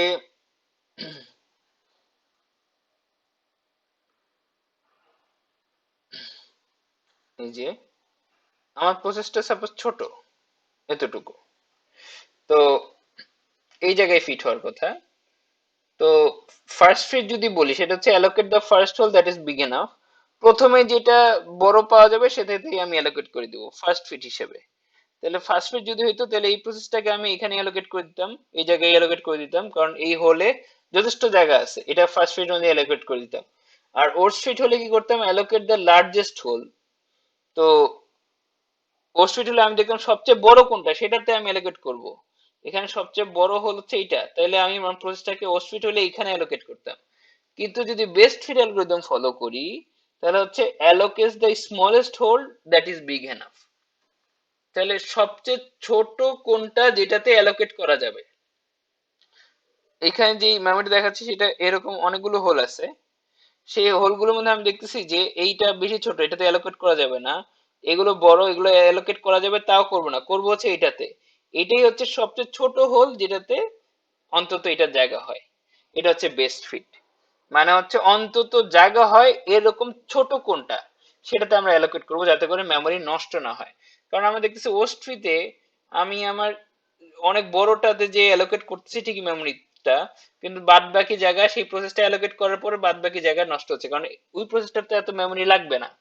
তো এই ফার্স্ট ফিট আর ওস্ট ফিট স্ট্র্যাটেজির চেয়ে বেস্ট ফিট স্ট্র্যাটেজিটাই বেটার। এবার আসি ফ্র্যাগমেন্টেশনে। ফ্র্যাগমেন্টেশন দুই ধরনের হয় সাধারণত। একটা হচ্ছে external fragmentation, total memory space exist to satisfy a request but it is not contiguous. আর একটা হচ্ছে internal fragmentation, allocated memory may be slightly larger than the requested memory. তো এই এক্সটার্নাল ফ্র্যাগমেন্টেশন আর ইন্টারনাল ফ্র্যাগমেন্টেশনটা কি? এক্সটার্নাল ফ্র্যাগমেন্টেশন হচ্ছে আমার একটা memory আছে, দেখাই মেইন মেমরি, যেটা আমি একটু আগে আলাপ আলোচনা করা হয়েছে ব্যাপারটা নিয়ে, যে মেইন মেমরিতে অনেকগুলো হোল আছে, একটু হোল, একটু হোল, আমার প্রোগ্রামটা হচ্ছে এত বড়, আমার এতটুক জায়গা লাগবে, এখানে জাস্ট আমি মানে এই সাইজ, বক্সের সাইজ দিয়ে বোঝাচ্ছি জাস্ট মেমোরি কতটুক লাগবে সেটা। তো আমি দেখতে পাচ্ছি যে হোলগুলো যতটুক বড়, সাপোজ আমার এই হোলটা ফিল আপ করা প্রসেস 1 চলতেছে, এই হোলটা ফিল আপ করা প্রসেস 2 চলছে, এই হোলটাও ফিল আপ করা প্রসেস 3 চলছে। এখন এই হোলে বা এই হোলে কোনোটাতেই কিন্তু এটা সাপোজ প্রসেস 4, এটা জায়গা হবে না, এটা জায়গা একটু বেশি লাগবে, এই জায়গা হবে না, এই জায়গা হবে না। কিন্তু যেটা হচ্ছে এদের দুজনকে যদি একসাথে করে দেওয়া যায় তখন এই পি4 এর জায়গা হবে। কিন্তু এটা যেহেতু এটা যদি কন্টাজিয়াস না হয় তাহলে এটা করা কিন্তু সমস্যা। মানে এই দুইটা তো একসাথে নাই, হোল গুলো কিন্তু একসাথে নাই, এইটা আর এটা একসাথে নাই, মাঝখানে আবার আরেকটা হোল আছে, সরি আরেকটা লোকেশন আছে যেখানে পি3 লোডেড আছে। তার মানে এই দুইটা হোল একসাথে নাই। একসাথে হইলে কি করা যেত, একসাথে করে দেওয়া যেত, তখন পি4 সেখানে অ্যালোকেটেড হয়ে যেত। কিন্তু যেহেতু একসাথে নাই তাহলে সমাধান কি, যেটা একটু আগে আলাপ করা হয়েছে যে এটাই হচ্ছে এক্সটার্নাল ফ্র্যাগমেন্টেশন প্রবলেম, এবং এটা সমাধান হচ্ছে সোয়াপ করা বা মুভ করা। মানে এইটাকে সাপোজ এই হোলটাকে নিচে নিয়ে আসলাম, নিচে নিয়ে আসার পর কি হলো, এই প্রসেস 1, প্রসেস 2, প্রসেস 3, এই দুইটা হোলকে নিচে নিয়ে আসলাম একসাথে। এখন হচ্ছে এই পি4টাকে অ্যালোকেট করা গেল, এখন হচ্ছে এই পি4টাকে অ্যালোকেট করা গেল। আর ইন্টারনাল ফ্র্যাগমেন্টেশন হচ্ছে আমার, আমি লোকেট করছি ঠিকই, আমার প্রসেসটাকে লোকেট করছি ঠিকই, প্রসেসটা এর দূর জায়গা নিছে, আমার হোল ছিল এত বড়, তো কিছু জায়গা খালি আছে, allocated memory may be slightly larger than the requested memory, যে অল্প একটু জায়গা খালি থাকে অ্যালোকেট করার পরেও, সেটা হচ্ছে আমার ইন্টারনাল ফ্র্যাগমেন্টেশন। তো ইন্টারনাল ফ্র্যাগমেন্টেশনটার সলভ কি? ইন্টারনাল ফ্র্যাগমেন্টেশনটার সলভ হচ্ছে যে আমি বেস্ট ফিট অ্যালগরিদম ফলো করে, একটু আগে যে বেস্ট ফিট অ্যালগরিদমটা দেখে আসছি, সেই বেস্ট ফিট অ্যালগরিদমটা যদি আমি ফলো করি তাহলে এরকম সম্ভাবনা কম থাকে যে বড় জায়গা রয়ে যাবে, ইন্টারনাল ফ্র্যাগমেন্টেশন হওয়ার সম্ভাবনাটা কম থাকে।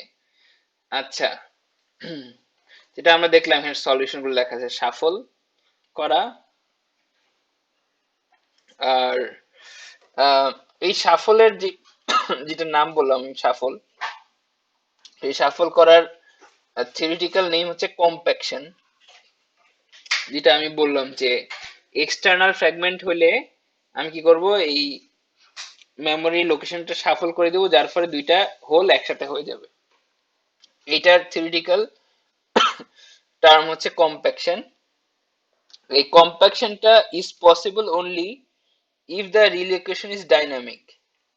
অর্থাৎ আমার এই মেমোরি রিলোকেশনটা যদি ডাইনামিক হয়, যেটা আমরা একটু আগে দেখে আসছি, ডাইনামিক লোডিং যদি ডাইনামিক হয় এবং মেমোরি বাইন্ডিংটা যদি এক্সিকিউশন টাইমে হয়। আমরা দেখছি যে এক্সিকিউশন টাইম বাইন্ডিং যেটা দেখছি শুধুমাত্র ডাইনামিক হইলেই, স্ট্যাটিক হলে তো পসিবল না, শুধুমাত্র ডাইনামিক হইলেই এবং এক্সিকিউশন টাইমে বাইন্ডিং হইলেই আমার কম্প্যাকশনটা পসিবল। যদি স্ট্যাটিক হইতো তাহলে এইভাবে শাফল করা সম্ভব হইতো না।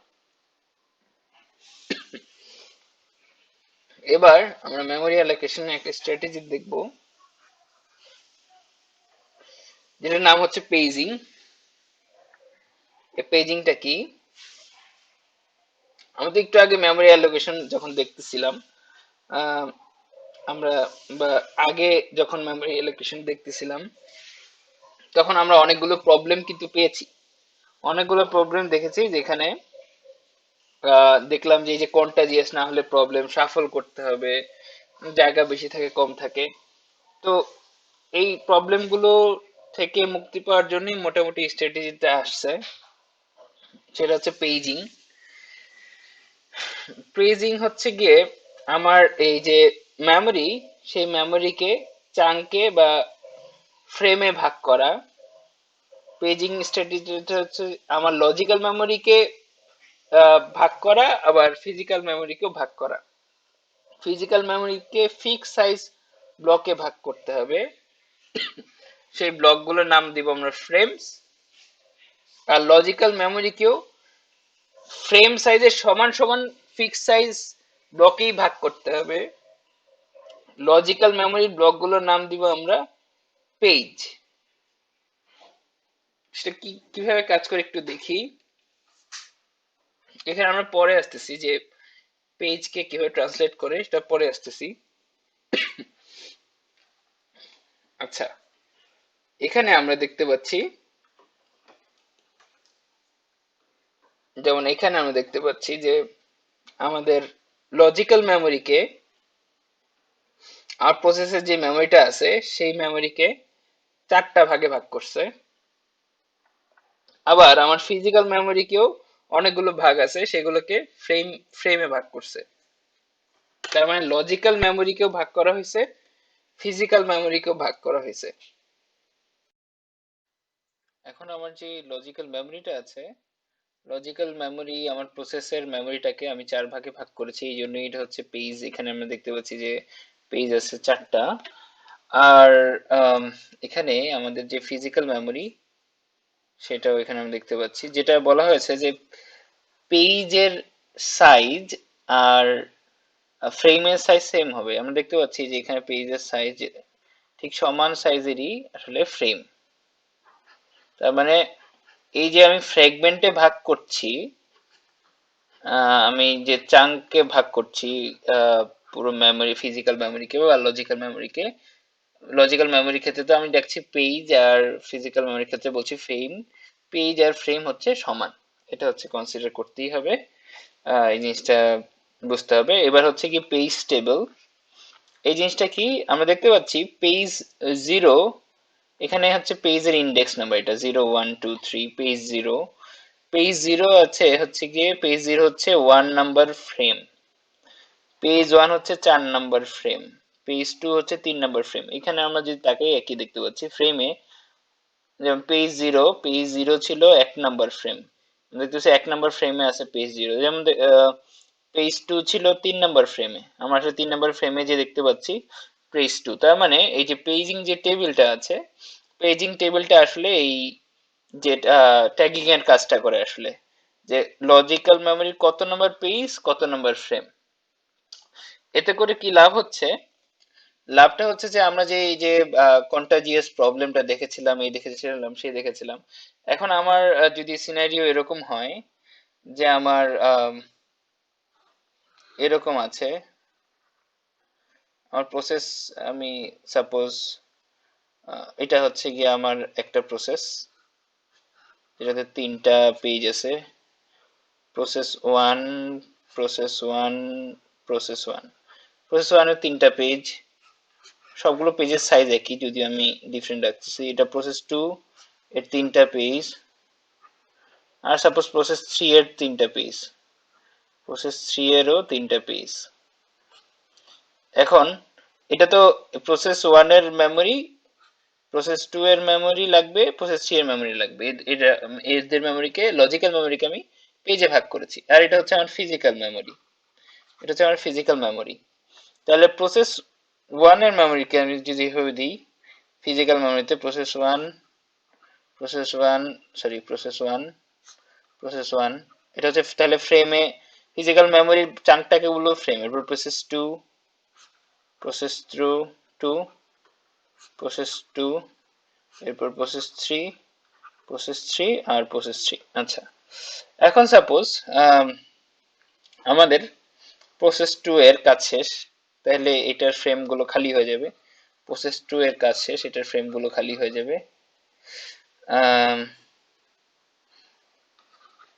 আর সাপোজ একটা নতুন প্রসেস এসেছে, প্রসেস ফোর, তখন আবার এই যে খালি ফ্রেমে এই প্রসেস ফোর এর পেজগুলো জন্য প্রসেস ফোর এই খালি ফ্রেমে অ্যালোকেটেড হয়ে যাবে। এটা একটা কথা। আর যে কন্টিজিয়াস প্রবলেমটা ছিল, এটা যদি এরকম হয়,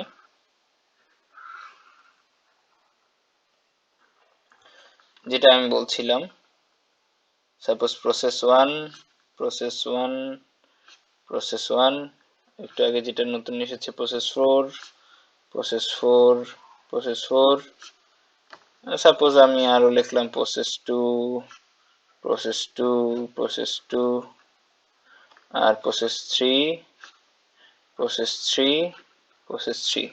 এটা হচ্ছে আমার ফিজিক্যাল মেমোরি। অর্থাৎ এই যে এইখানে ঠিক এই যে প্রসেস ওয়ান গুলো এখানে গিয়েছে পেজ থেকে, ভার্চুয়াল মেমোরি বা লজিক্যাল মেমোরি থেকে ফিজিক্যাল মেমোরিতে গিয়েছে। এই যে প্রসেস থ্রি গিয়েছে ফিজিক্যাল মেমোরিতে, পেজ থেকে কিভাবে ফ্রেমে যাচ্ছে সেই ট্রানজেকশনটা দেখাচ্ছি আর কি, গিয়েছে। এখন সাপোজ এই প্রসেস ওয়ান এর কাজ শেষ, প্রসেস টু এরও কাজ শেষ, তাহলে এই 3টা ফ্রেম, আর এই 3টা ফ্রেম খালি হয়ে গেছে। এখন আমার আরেকটা প্রসেস এসেছে, যেটার হচ্ছে 6টা পেজ, যেটা হচ্ছে বড় প্রসেস, যে মেমোরি বেশি লাগবে, তারপর পেজ বেশি লাগবে, 6টা। প্রসেস সিক্স নাম দিলাম, process six, process six, process six, process six, process six, process six. অর্থাৎ এই প্রসেস সিক্স এর যে ভার্চুয়াল বা লজিক্যাল অ্যাড্রেস, সেইখানে পেজ আছে 6টা। এখন এটা কন্টাজিয়াস মেমোরি হলে কি হতো, যে একসাথে খালি জায়গা লাগতো, কিন্তু এইখানে এই ক্ষেত্রে পেজিং এর ক্ষেত্রে এই কন্টাজিয়াস ব্যাপারটা নাই। এই যে প্রসেস সিক্স এর তাহলে 6টা পেজ মানে 6টা ফ্রেম লাগবে ফিজিক্যাল মেমোরিতে, সে কিন্তু ঠিকই, যেহেতু 6টা ফ্রেম ভিন্ন ভিন্ন জায়গায় খালি ছিল, কি হয়েছে, সে চলে যেতে পারবে এখানে। সে 6টা, প্রসেস সিক্স এর 6টা মধ্যে 3টা যাবে ফ্রেম, আর এই এই এই খালি ফ্রেমের মধ্যে বাদ বাকি 3টা পেজ চলে যাবে, process six, process six, process six. তো এভাবে আমরা দেখতে পাচ্ছি যে কিভাবে এই কন্টাজিয়াস প্রবলেমটা আরো সলভ হয় এই পেজিং মডেলের মাধ্যমে। তো পেজিং টেবিল দিয়ে কিন্তু আমরা এটা বুঝতে পারতেছি যে কোন পেজটা কোন ফ্রেমে যাবে, সেই ম্যাপিংটা পেজিং টেবিলে হয়। আর যেটা বলেছিলাম যে একটু পরে আলোচনা করছি, সেটা হচ্ছে যে এই পেজের অ্যাড্রেসিংটা কি হয়, লজিক্যাল অ্যাড্রেসিংটা হয় পেজ নাম্বার আর পেজ অফসেট দিয়ে। এই পেজ নাম্বার আর পেজ অফসেটের মাধ্যমে আমরা ফিজিক্যাল অ্যাড্রেসিংটা পাই। পেজ নাম্বার হচ্ছে ইন্ডেক্সটা, পেজ নাম্বার হচ্ছে পেজের ইন্ডেক্স, মানে কত নাম্বার পেজ, যেটা পি দিয়ে প্রকাশ করি।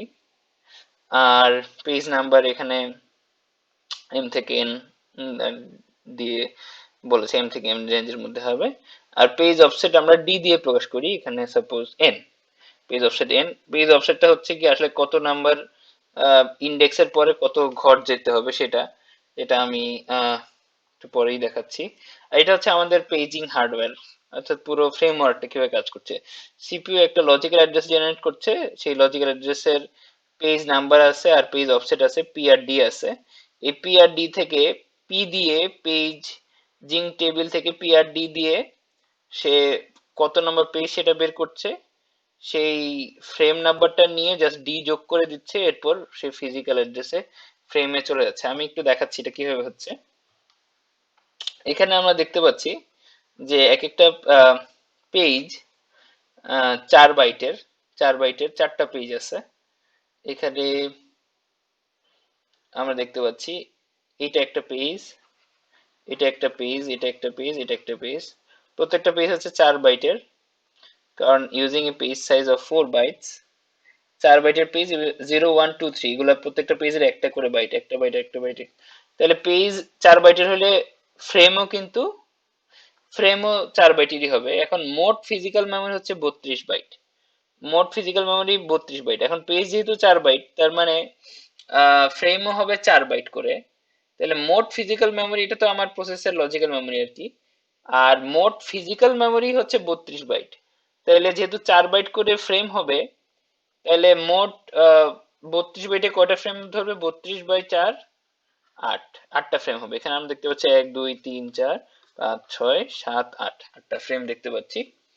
তো এখন আমার পেজ হচ্ছে 4টা, প্রত্যেকটা পেজের সাইজ হচ্ছে 4 বাইট করে দেখতে পাচ্ছি, 1 byte 1 byte 1 byte 1 byte 4 byte করে দেখতে পাচ্ছি। এবং পেজ টেবিল দেওয়া আছে 05162132, অর্থাৎ আমরা দেখতে পাচ্ছি 0 নম্বর যে পেজটা, এটা হচ্ছে 0 নম্বর পেজ, এটা 1 নম্বর পেজ, এভাবেই আমরা নাম্বারিং করবো 2 আর 3 নম্বর পেজ। তো 0 নম্বর পেজের আমরা সব দেখতে পাচ্ছি যে 0 নম্বর পেজের ফ্রেমটা কত? 5। এখানে পেজ টেবিলে দেওয়া আছে 0 নম্বর পেজের ফ্রেমটা হচ্ছে 5। তাইলে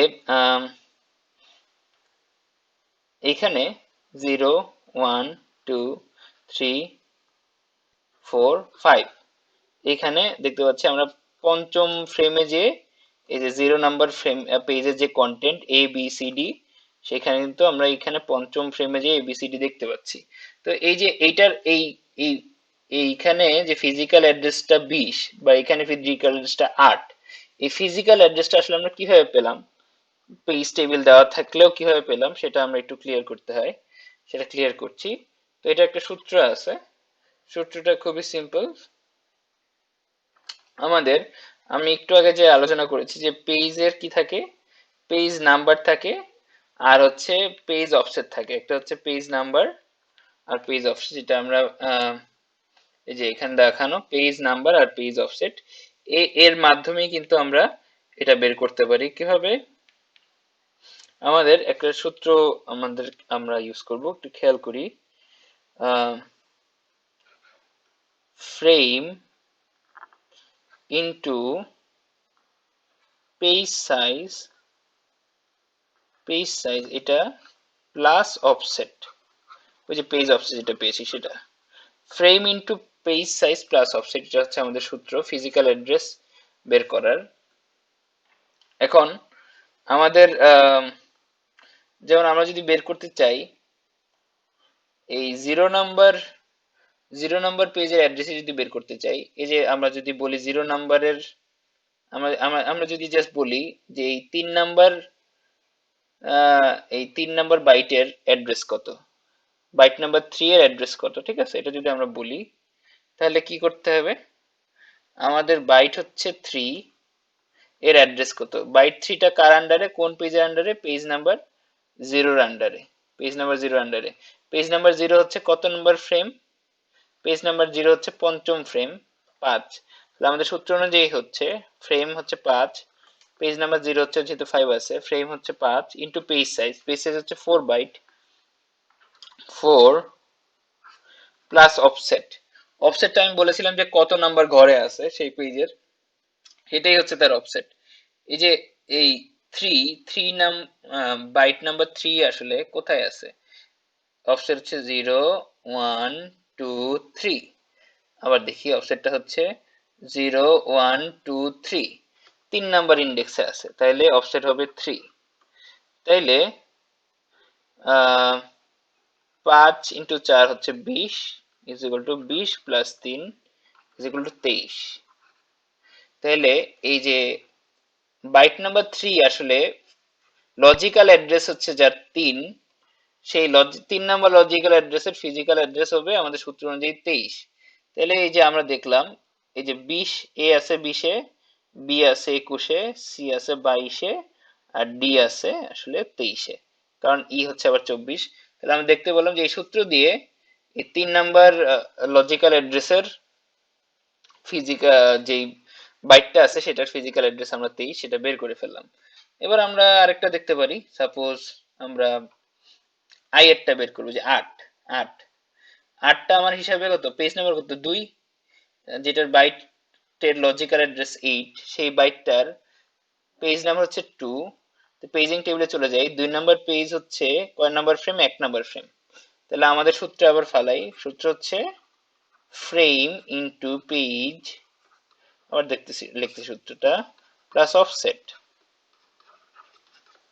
ফ্রেম হচ্ছে এই ক্ষেত্রে আই এর ক্ষেত্রে ফ্রেম হচ্ছে, এটা আমরা দেখলাম ফ্রেম হচ্ছে 1, তাহলে 1, আর পেজ সাইজ, এখানে তো পেজ সাইজ সূত্রে পেজ সাইজ হচ্ছে 4 বাইট। অফসেট, এখানে অফসেটটা কত ছিল, এই যে এটা তো 0 নাম্বার ঘর না, মানে এই পেজের শুরুর শুরুর বাইটটাই তো এই 8 নাম্বার বাইট, 2 নাম্বার পেজের শুরুর বাইট, তাইলে এখানে অফসেট হচ্ছে 0। তাহলে আমার মোট ফলাফল আসবে 4। তার মানে 4 নাম্বার ঘরে লজিক্যাল অ্যাড্রেস যার 8, তার ফিজিক্যাল অ্যাড্রেস হবে 4। এই যে 4, আমরা দেখতে পাচ্ছি আই এর ফিজিক্যাল অ্যাড্রেস হচ্ছে 4। তো মিলে গেল। এইভাবেই আমরা এই সূত্রের মাধ্যমে পেজিং করে লজিক্যাল আর ফিজিক্যাল অ্যাড্রেস বের করতে পারছি, এবং আমরা পেজিং এর উপকারিতা দেখলাম। তো এই যে পেজ টেবিলের যে ইমপ্লিমেন্টেশনটা, এই ইমপ্লিমেন্টেশনটা দুইভাবে করা যায়। দুটো রেজিস্টার থাকে, পেজ টেবিল বেস রেজিস্টার, এটাকে বলা হয় হচ্ছে গিয়ে পিটিবিআর, আর পেজ টেবিল লেন্থ রেজিস্টার, যেটা হচ্ছে indicates the size of the page table. তো এই এই দুটো রেজিস্টার দিয়ে করা যায় আর কি। এটা এক এক ধরনের ইমপ্লিমেন্টেশন, যে একটা হচ্ছে গিয়ে পেজ টেবিল, মানে পেজ টেবিলটা আমরা আসলে কোথায় রাখবো। একটা তো পেজ টেবিল আমাদের মেইন মেমোরিতে রাখতে পারি, মেইন মেমোরিতে রাখলে এই পেজ টেবিলের যেই আহ, তথ্যগুলো, সেই তথ্যগুলো পেজ টেবিলের লেন্থ, পেজ টেবিলের বেস, এই এই তথ্যগুলো যদি আলাদা আলাদা রেজিস্টারে রাখা হয় তাহলে এটা সম্ভব, এটা আলাদা আলাদা রেজিস্টারে রেখে সম্ভব। কিন্তু আমাদের যদি পেজ টেবিলটা খুব বড় হয়, পেজ টেবিলের যে পেজ টেবিল পয়েন্টস গুলো যদি অনেকগুলো পয়েন্ট থাকে, তাহলে আহ, এই আলাদা আলাদা রেজিস্টারে রাখাও সম্ভব না তথ্যটা। তো এইটার জন্য একটা আহ, মানে প্রত্যেকটা পেজের যদি one for the page table and one for the data institution, তো এই দুইটা মেমোরি এক্সেসের দরকার কিন্তু হয় এখানে। আমরা দেখতে পাচ্ছি যে আমাদের প্রথমে যদি মেইন মেমোরিতেই আমার পেজ টেবিলটা থাকে, তাহলে আমাদের যেটা বুঝতে হবে যে একটা তো আমাদের প্রথমে শুধুমাত্র পেজ টেবিলটার রেজিস্টারটা বের করতে হবে, সেই রেজিস্টার থেকে ডেটা অ্যাকুইজিশন করতে হবে, এরপর আমার প্রধান ডেটার যে ভ্যালু সেটা অ্যাকুইজিশন করতে হবে। সো পেজ টেবিলের যে এইভাবে রেজিস্টারের ভ্যালু রাখা, এটা কিন্তু আসলে ইফিশিয়েন্ট না। তো এই প্রবলেমটা সলভ করা যায় ট্রান্সলেশন লুক অ্যাসেট বাফার দিয়ে, টিএলবি দিয়ে। এটা একটা বাফার সিস্টেম, আমরা যদি একটু দেখি, আহ, এখানে এই বাফারটায় দুটো আহ, সংখ্যা থাকবে, একটা হচ্ছে পেজ নাম্বার, একটা হচ্ছে ফ্রেম নাম্বার, দুটো তথ্য থাকবে। এই টিএলবি তে যে পেজ নাম্বার, যে কত নম্বর পেজ কত নম্বর ফ্রেম, ওই যে টেবিলটায় যে দুটো কলাম থাকতো, এই টিএলবি তে সেই বাফারটাই এই দুটো কলামই থাকবে, কিন্তু সবগুলো পেজের তথ্য এই টিএলবি তে থাকবে না। যেমন মানে রেজিস্টারটা যে প্রবলেমটা ছিল, যে আমার যদি আমি সবগুলো পেজের তথ্য সেই রেজিস্টারটায় রাখতে যাই, এরপর হচ্ছে কি আমার আবার সেই রেজিস্টারটা অ্যাক্সেস করতে হয়।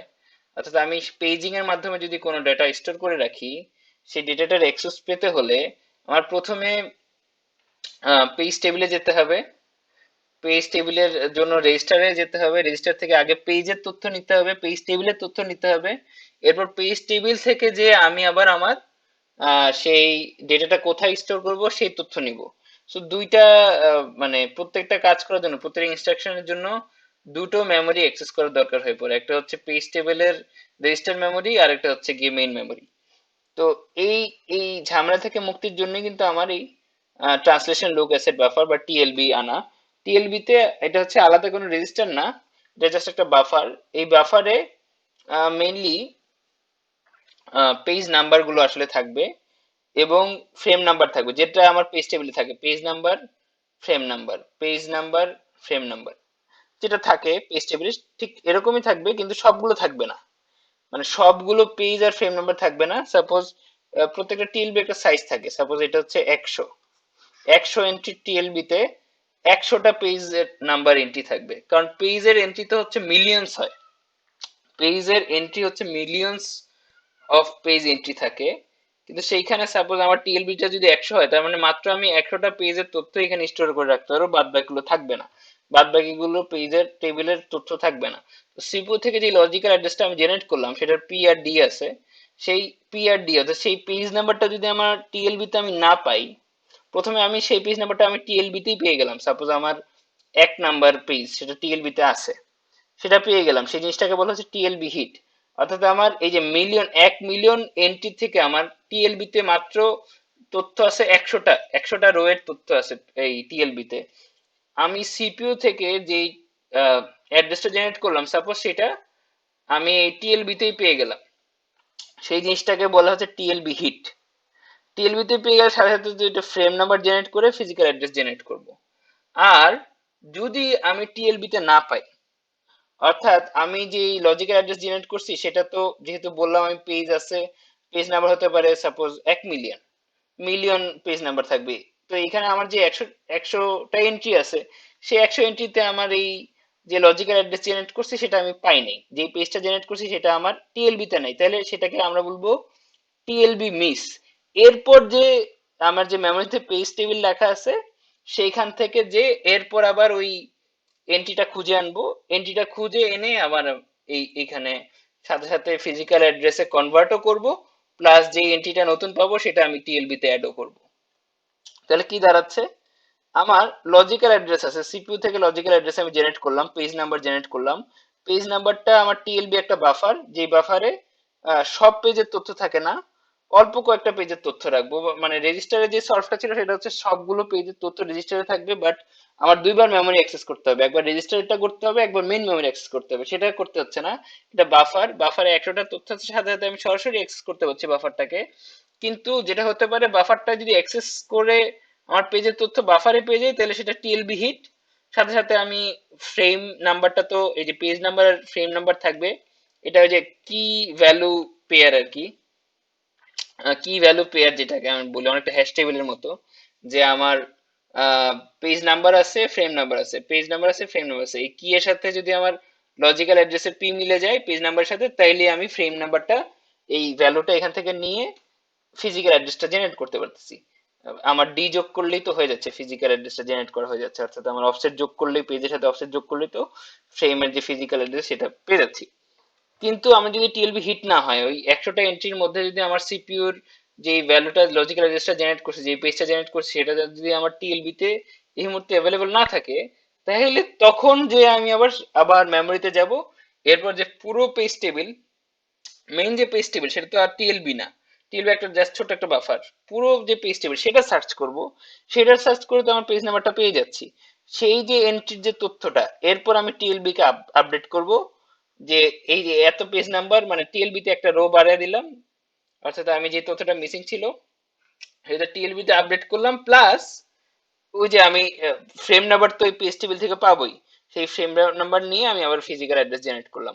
তো অনেকের কোশ্চেন থাকতে পারে যে এইটার তো ঘর মাত্র 100টা, তো আমার যদি অলরেডি ঘর ফিল আপ হয়ে যায়, তাহলে আমি যে নতুন টিএলবি মিস হলে আমি যে আবার এইখান থেকে তথ্য নিয়ে টিএলবি কে আপডেট করবো, তাহলে কেন করব, কিভাবে করবো, 100টা তো ফিল আপ হয়ে গেছে। সেটার একটা সলিউশন হচ্ছে যে লিস্ট ইউজ যেটা, অর্থাৎ এই টিএলবি তে যে পেজ নাম্বারটা সবচেয়ে কম ইউজ হয়েছে সেটা সোয়াপ করে এই যে নতুন যেই মিসের পর যেই নতুন করে পেজ নাম্বারটা পেলাম সেটা এন্ট্রি দেওয়া, এটা একটা সলিউশন হতে পারে। দেখুক, তো এটাই হচ্ছে আমার পেজিং হার্ডওয়্যার উইথ টিএলবি। এবার হচ্ছে আমাদের effective access time. Effective access টাইমটা কি আমরা দেখতেছি যে টিএলবি তে তো সবসময় হিট করে না। হিট রেশিও হচ্ছে গিয়ে কত পার্সেন্ট অফ টাইম পেজ নাম্বারটা আমরা ফাউন্ড ইন টিএলবি, অর্থাৎ টিএলবি হিট কতটা করে সেটা হচ্ছে হিট রেশিও। আমরা যদি বলি হিট রেশিও 80%, তার মানে আমাদের 80% অফ দ্য টাইম আমি যখনই টিএলবি তে যাই টিএলবি হিট করে। অর্থাৎ আমি যখনই সিপিইউ থেকে লজিক্যাল অ্যাড্রেস জেনারেট করি 80% অফ দ্য টাইম টিএলবি তে আমি পেজ নাম্বারটা পেয়ে যাই, তখন আমি ওইটাকে আর কি হিট রেশিও 80% বলবো। এখন সাপোজ আমার 10 ন্যানো সেকেন্ড লাগে এক্সেস মেমোরি করতে, মেমোরি অ্যাক্সেস করতে আমার 10 ন্যানো সেকেন্ড লাগে। এখন if you find the desired page in TLB then a map memory access take 10 nano second, কারণ আলাদা কোনো সময় দরকার হয় না।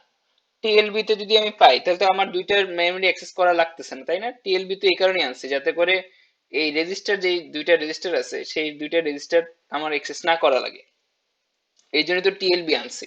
এখন এইখানে বলতেছে যে সাপোজ 10 ন্যানো সেকেন্ড টাইম লাগে মেমোরি অ্যাক্সেস করতে, 10 ন্যানো সেকেন্ড আমি মেমোরি অ্যাক্সেস করতে পারি। এখন তার মানে টিএলবি তে যদি হিট হয় তাহলে মেমোরি অ্যাক্সেস করতে 10 ন্যানো সেকেন্ডই লাগে, পেজের জন্য মেমোরিতে যেতে হয় না, টিএলবি তে আমি পেয়ে যাচ্ছি।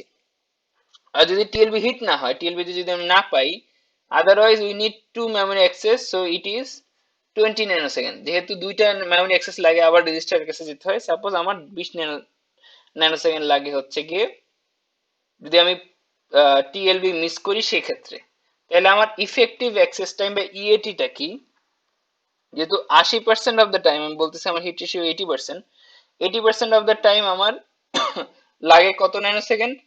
10 ন্যানো সেকেন্ড। কারণ 80% অফ দ্য টাইমই তো আমার হিট হয়, 80% অফ দ্য টাইমই তো জাস্ট আমি মেমোরি অ্যাক্সেস করেই হয়ে যায়। টিএলবি তে আমি আমার সংখ্যাটা, আমার পেজটা পেয়ে যাই, পেজ নাম্বারটা, পেজের তথ্যটা পেয়ে যাই। আমার আর যেই মেমোরি সেকেন্ডারি যে মেমোরি অ্যাক্সেস, অর্থাৎ আমার দ্বিতীয়বার যে মেমোরি অ্যাক্সেসটার দরকার হয় পেজ টেবিলের জন্য, সেটা দরকার হয় না যদি আমার হিট রেশিও থাকে 80%।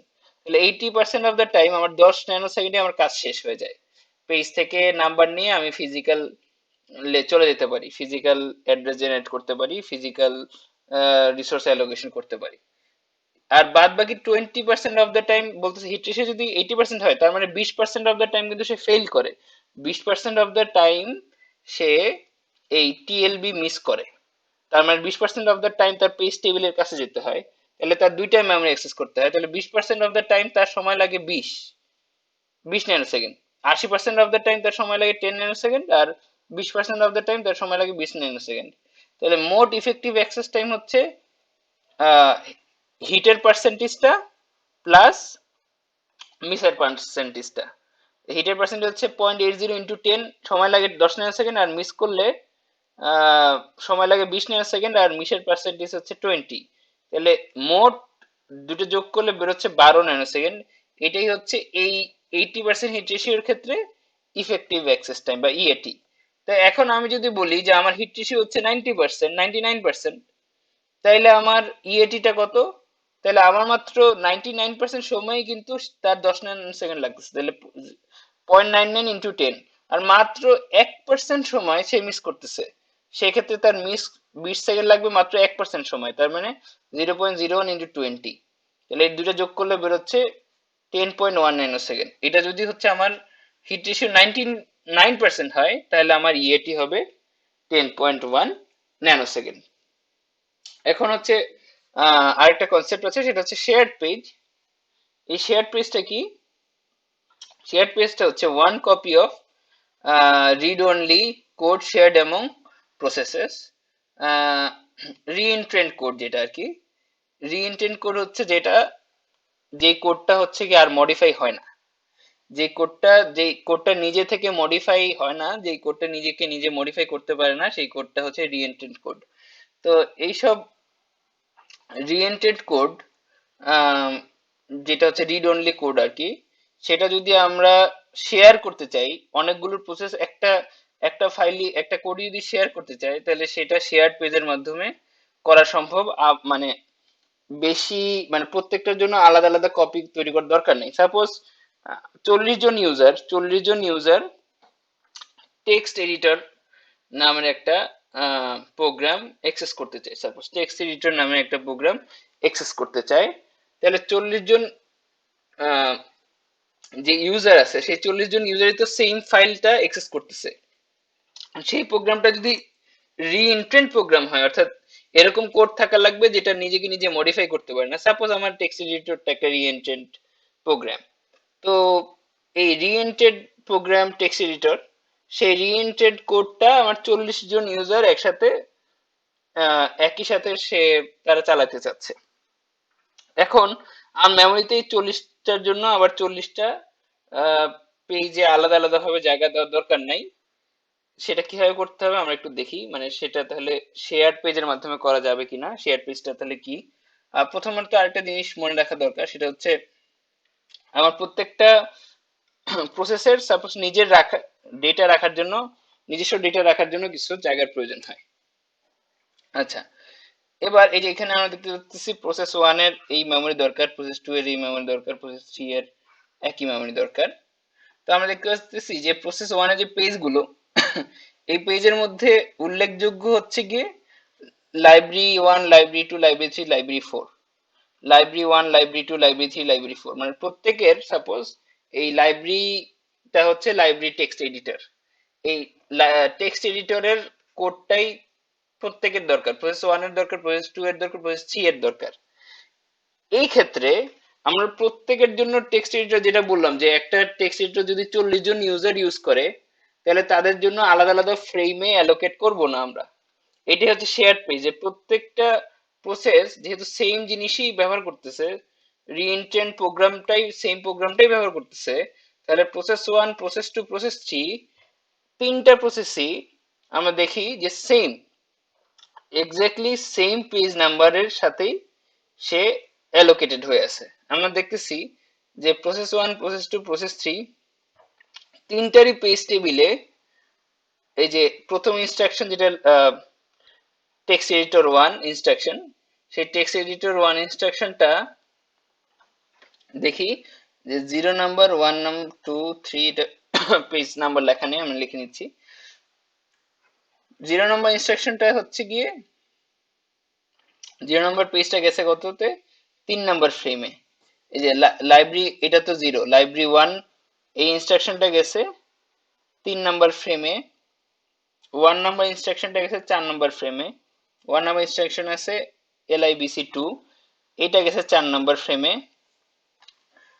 তবে 2 নাম্বার ইনস্ট্রাকশনটা আছে 6 নাম্বার ফ্রেমে, 2 নাম্বার ইনস্ট্রাকশনটা আছে 6 নাম্বার ফ্রেমে, 2 নাম্বার ইনস্ট্রাকশন আছে LIBC3, এটা আছে 6 নাম্বার ফ্রেমে।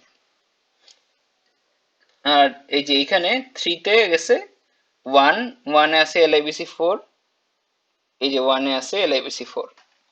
আমরা দেখছি প্রত্যেকটার পেজ টেবিল সেম, প্রসেস 3 এর পেজ টেবিলে এই তথ্যগুলো সেম, প্রসেস 4 এরও পেজ টেবিলে, সরি প্রসেস 2 এরও পেজ টেবিলে এই তথ্যগুলো সেম, প্রসেস 3 এরও পেজ টেবিলটা সেম। তিনটার পেজ টেবিলটা একই রকম, কারণ তিনটা সেম ডেটা, যেমন টেক্সট এডিটর তিনটা সেম ডেটাই একসাথে অ্যাক্সেস করতেছে, সেম প্রোগ্রামই একসাথে অ্যাক্সেস করতেছে, তাই তাদের জন্য আলাদা ফিজিক্যাল মেমোরিতে আলাদা লোকেশন অ্যালোকেট করা হয়নি, যেহেতু তিনজন সেম রিইন্টেন্ট প্রোগ্রামে অ্যাক্সেস করতেছে, এজন্য তিনজনের জন্য আলাদা আলাদা করে আর ফিজিক্যাল মেমোরিতে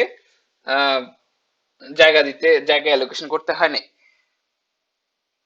আমি একটা যদি ম্যাথের মাধ্যমে দেখাই, সাপোজ আমার এখানে তিনটা প্রসেস আছে, তিনটা প্রসেসের এই প্রত্যেকটা পেজ সাইজ হচ্ছে আচ্ছা, এই শেষ শেষ পেজটাকে আমরা বলবো ডেটা।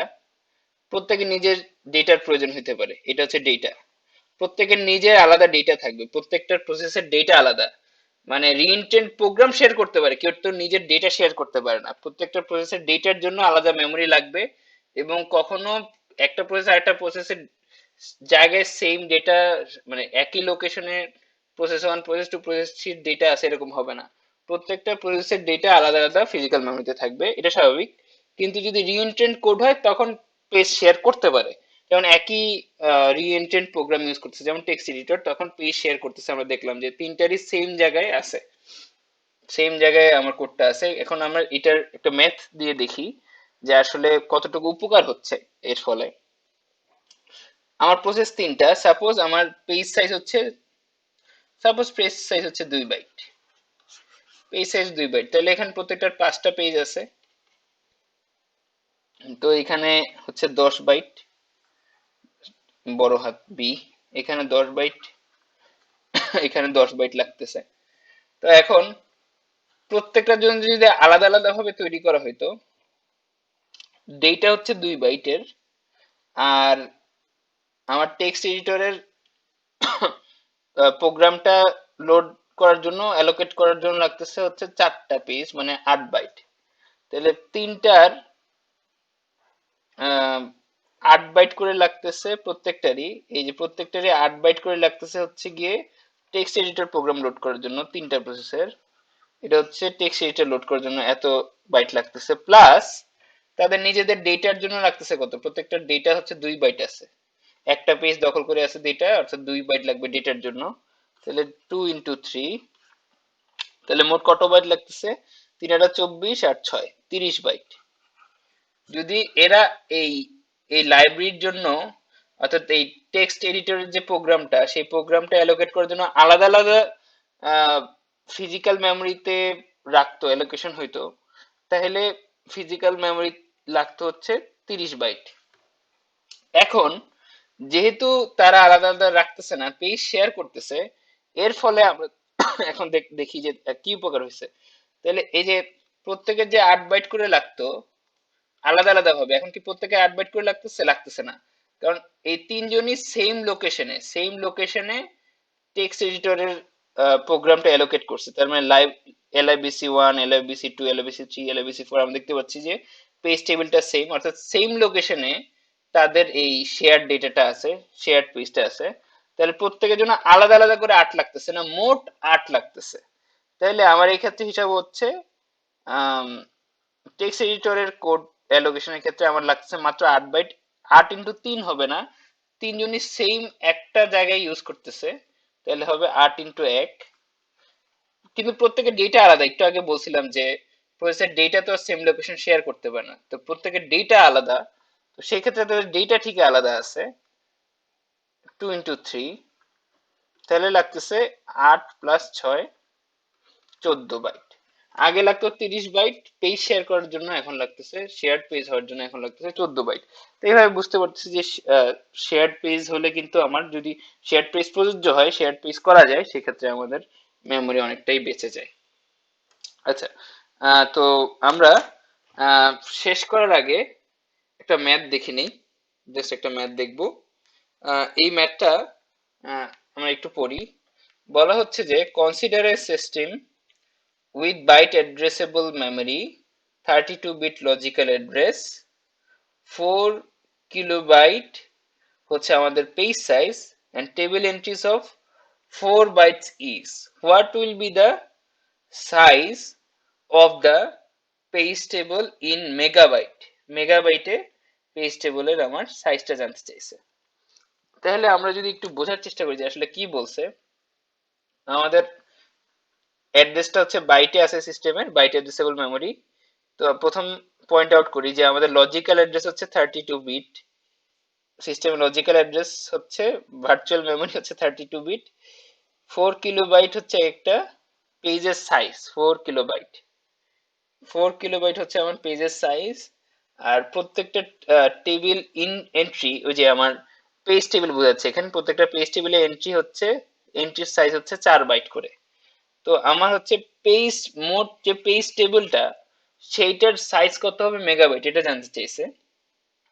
তো আমরা আহ, প্রথমে দেখি যে আমাদের প্রথমে বের করতে হবে এই ক্ষেত্রে যে আমাদের নাম্বার অফ লজিক্যাল বিটস কত, নাম্বার অফ লজিক্যাল বিটস